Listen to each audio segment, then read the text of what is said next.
Here we go with 1/4-inch tubing 101, a little educational class on just what are all the pieces that you need for setting up an irrigation system with 1/4-inch tubing, which is where you kind of start. And we'll actually start with the punch into the 1/2-inch tubing, so that's going to be another video, but we're going to do the 1/4-inch video here, and coming from a connector. So how do you connect these? You insert and you wiggle the barb and push, and then you get calluses like I've been doing for years.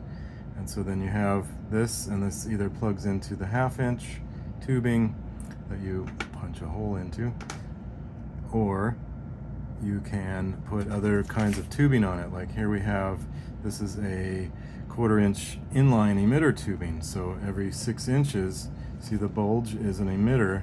It's got a little hole in it that emits, and they're pressure compensating, so they all emit equally at each 6-inch interval of these emitters. And so this one has, what, 2, 4, 5 emitters on it in a circle. And so in a pot, you put this ring in the pot, it circles around the roots, and you put a staple in it to hold it in place, and that's what does your watering.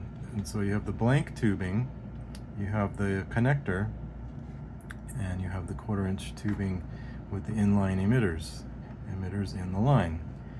And then the other end is open, so what do you do there? You put the goof plug, which has a fat end for the 1/2-inch tubing. If you put too big of a hole in, or it breaks, or different reasons, you can put the fat end in to plug that. But for the end of this line, wiggle, the barb goes insert to the tubing, and you can have this be the end of the ring. You have where you're coming in, and you have where you're terminating and stopping, and each of these is going to emit along the way. You can also just put an emitter in there, or if you only have like one plant, you can come in with the blank tubing. See, this is blank, there's no emitters in the line, there's no bulges, and wiggle an emitter into the end, and that would be enough for maybe perennials or different things. For pots, I find this tubing to be the correct distribution amount, and around the surface of the pot, so around the root area, it's going to emit sufficiently.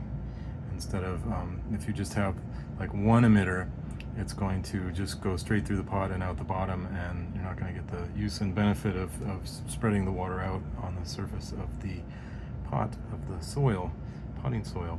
And so then you have the T.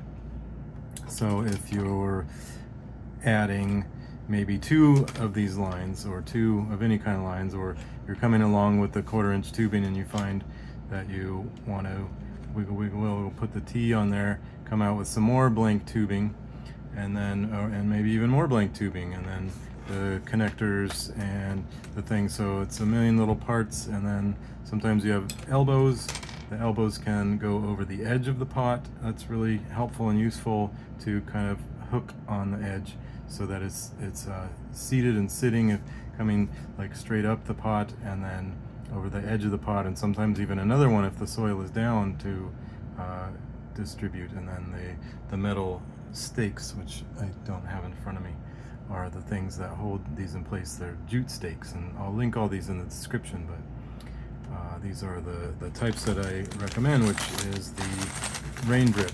Seem to make the highest quality out of all the ones I've tried. The other ones were Chinese, maybe these are made in China too, but they are more robust. You can see the thickness between the barbs keeps it longer lasting. They still break because they're tiny little plastic things, but they're like fatter in the middle, so they have more durability. So here's your T's, and to get these out, I'll show you a little secret.